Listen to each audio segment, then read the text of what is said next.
Bismillahirrahmanirrahim. Assalamualaikum warahmatullahi wabarakatuh. Alhamdulillah wassyukurillah, asyhadu an la ilaha illallah wahdahu la syarikalah, wa asyhadu anna Muhammadan abduhu wa rasuluh. Ini alhamdulillah pada Jumat 18 November 2022 ini saya sebagai Direktur LSP Indonesia Musyawarah Prodi Musyawarah Universitas Khairul Ternate akan membahas suatu tema yang sangat penting bagi kita bersama saat ini. Tema ini sangat berguna bagi kita untuk mendalami dan memahami mengapa sains modern tidak berhasil memberikan kedamaian dan keberkahan hidup bagi manusia. Ini adalah studi pengantar. Sebelum kita lanjut, bagi para pemirsa LSP Indonesia, bisa membantu kami untuk subscribe, dalam rangka membantu kami untuk mengembangkan sains tauhid dan studi dokter sejarah melalui LSP Indonesia sebagai sebuah produk baru dalam bidang pengetahuan modern. Baik, sebagai ringkas saja karena menghemat waktu, Jadi pada kesempatan ini saya akan menjelaskan apa perbedaan antara pengetahuan agama dan pengetahuan sains, sebagai sebuah studi pengantar untuk memahami munculnya sains tarikh dan studi sejarah sebagai sains dan studi baru dalam dunia pengetahuan modern yang berhasil dirumuskan oleh keluarga LSP Indonesia yang saya pimpin sendiri, yaitu Asop Dr. Mebinis dan istri saya Asnida dan anak-anak saya, Ani Atika Madia, Ani Adila Setia, Ani Adi Paramatila, Ani Adinda Setia, Muhammad Fajar Islami Wijaya dan Ani Anu Islami Wijaya, serta pembantu umum Briani SKMT dan spesialis doa ibu saya, yaitu Ibu Imas, dan dibantu oleh keluarga-keluarga dan sahabat-sahabat yang lain. Ini adalah sebuah studi pengantar sampai saat ini, sampai saat ini bahwa kita mendapatkan pengetahuan agama dan pengetahuan sains itu adalah terpisah secara teori dan metodologi, sehingga pengetahuan belum bisa berfungsi atau belum bisa memberikan kedamaian dan keberkahan hidup, dan itu ditandai dengan banyaknya konflik, baik konflik berbasis agama, ideologi, bahkan perang yang saat ini sementara banyak berlangsung di berbagai belahan bumi.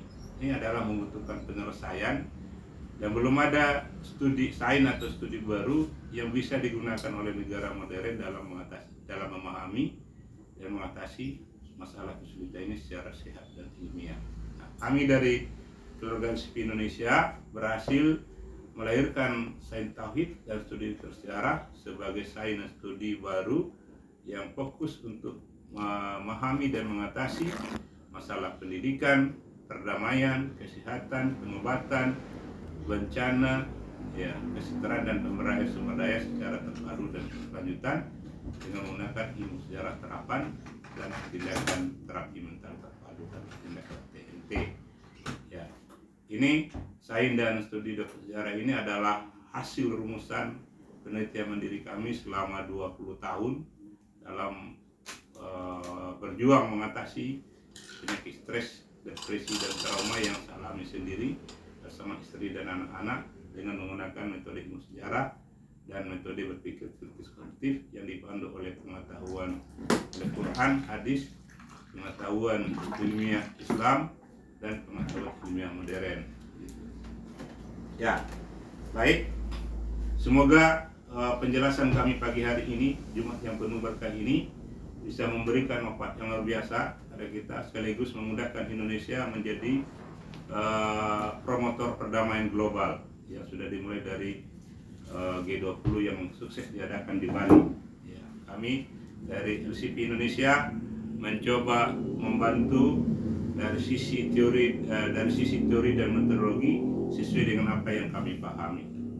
Ya, baik. Sebelum kita selanjutnya kita masuk pengertian agama. Sebelum kita bisa memahami sains tauhid dan studi sejarah dengan baik, kita harus memahami dulu pengertian agama. Pengetahuan agama adalah pengetahuan yang dibangun berdasarkan pada keyakinan atau doktrin tertentu yang bersifat khusus dan khas. Artinya khusus ini tidak bisa dipertemukan dengan yang lain.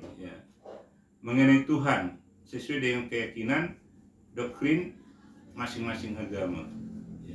Setiap agama memiliki konsep keyakinan yang bersifat khusus yang sulit dipertemukan antara satu dengan yang lainnya. Perbedaan konsep keyakinan yang bersifat khusus inilah yang menyebabkan para pemuka agama dan para pengikutnya sering mengalami selisih paham di antara mereka. Selisih paham yang bersumber dari perbedaan keyakinan inilah yang sering menyebabkan agama muncul sebagai salah satu sumber konflik sosial. Dalam sejarah peradaban manusia, sampai sekarang belum ada ilmuwan yang berhasil merumuskan sebuah teori dan metodologi ilmiah yang bisa digunakan untuk menjelaskan konflik yang bersumber dari adanya perbedaan konsep keyakinan di kalangan manusia. Itulah sebabnya mengapa agama belum bisa bekerja dengan baik sebagai sumber kedamaian dan keberkahan hidup. Kalau agama jadi bencana adalah adalah judul buku yang dihasilkan oleh Charles Kimball setelah melakukan studi mendalam mengenai fenomena agama dalam sejarah manusia. Jadi dari penjelasan tadi kita bisa jelaskan bahwa pengetahuan agama itu adalah pengetahuan yang berdasarkan pada keyakinan atau doktrin ketuhanan, dan dia bersifat khusus atau khas, hanya bisa diterapkan pada agamanya masing-masing dan tidak bisa dipaksakan pada agama lain. Nah, ketika ada pemaksaan pada agama lain atau penyerangan akan memunculkan bentrok keyakinan atau bentrok konsep ketuhanan. Bentrok konsep ketuhanan inilah yang kemudian memicu terjadinya konflik sosial di kalangan manusia. Nah, inilah yang bahayanya kalau agama, suatu konsep agama kemudian dipaksakan kepada agama yang lain, karena keyakinan itu bersifat khas, khusus, hanya berlaku bagi para kelompok sosial yang meyakini saja dan tidak berlaku bagi kelompok yang lain, begitu. Nah, itulah sebabnya dalam konteks beragama kita harus mengembangkan perilaku toleransi yang sehat. Apa itu toleransi yang sehat? Setiap agama boleh menjelaskan agamanya, tapi tidak boleh memaksakan agamanya kepada orang lain. Jadi setiap para pemeluk agama bisa menjelaskan agamanya sesuai dengan konsep agamanya, tetapi tidak boleh memaksakan konsep agamanya kepada orang lain.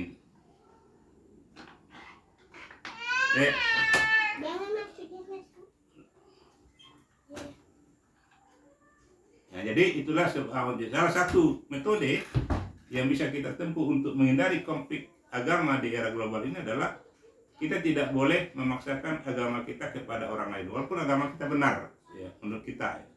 Yang boleh adalah menjelaskan, tapi tidak boleh memaksakan. Nah, itu. Kenapa? Karena setiap agama itu memiliki konsep keyakinan yang bersifat khusus, yang hanya berlaku bagi orang-orang yang mau meyakini saja. Bagi orang tidak meyakini tidak berlaku. Nah, itulah sebabnya agama itu hanya berlaku bagi pengikutnya saja, bukan pengikut tidak berlaku. Nah, contoh di bawah ini.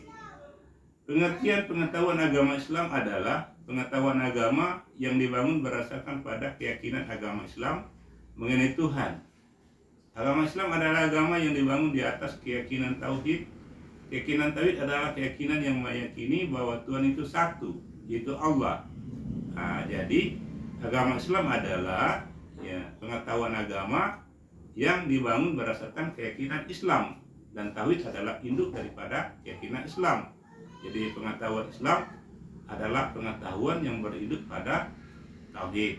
Karena tauhid itu adalah konsep yang menyatakan bahwa Allah itu satu, Tuhan itu satu, yaitu Allah. Nah, itu.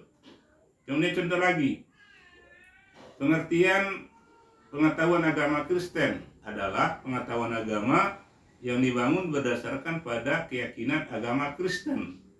Agama Kristen adalah agama yang dibangun di atas keyakinan Trinitas. Keyakinan Trinitas adalah keyakinan yang meyakini bahwa Tuhan itu tiga tapi satu. Itu Tuhan Bapa, Tuhan Anak, dan Roh Kudus. Nah, jadi pengetahuan agama Kristen adalah pengetahuan yang berdasarkan keyakinan Kristen. Keyakinan Kristen adalah Trinitas. Nah, jadi pengetahuan agama Kristen adalah pengetahuan agama yang berhidup pada Trinitas sebagai konsep agama. Jadi antara agama Islam dengan agama Kristen memiliki konsep ketuhanan